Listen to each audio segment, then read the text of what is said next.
Good day everyone, it's me again, Vallente, and welcome back to my channel. For today's video po mga kaibigan, nandito po kami sa isla ng Camiguin.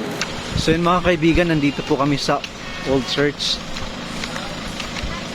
Actually this is my first time to visit this first spot. And tingnan natin kung anong meron doon. Samahan niyo po kami.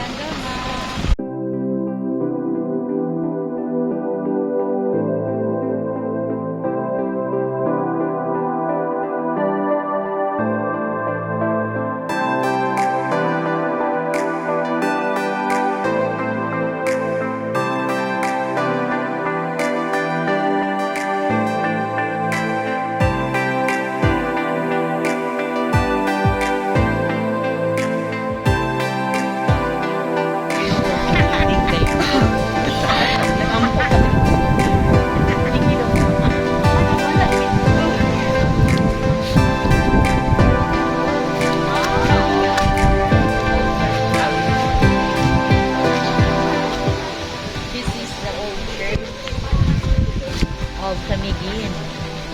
What happened? Thermal. This is erupted during the eruption of volcano, and it is Nga vulkan man. Damaged. Nga vulkan. Kanang walkway. Grabe gire ka kuan, grabe gire ka kusog. Yeah. Ma'am, during that time na anak ka ma'am sa kalibutan wala pa. Then when this is Diretson ma'am kay ron makasabot ta. when the volcano erupt, the whole bonbon, some part of the part of bonbon is kana na erupt na sank. So that's why na-imi si Bonbon. This one is part of the sunken cemetery. Okay. This one, but this one was damaged. Sige. You told us. Eruption. Sige, say something about this. Ano?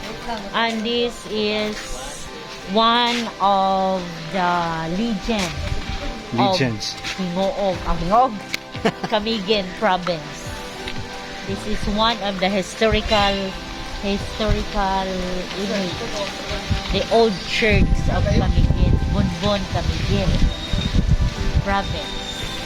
Then the adjacent of this church is the sunken cemetery.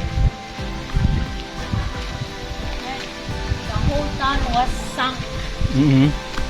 Not sink. The ocean. Sunk.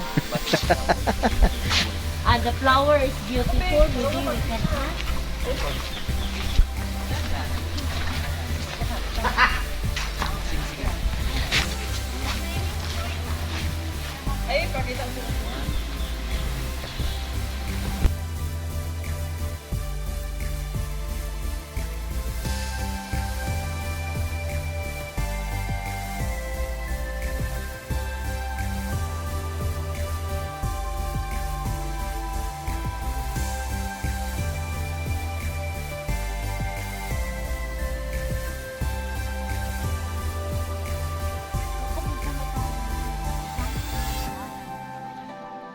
Sa akong nanak 5 years old siya.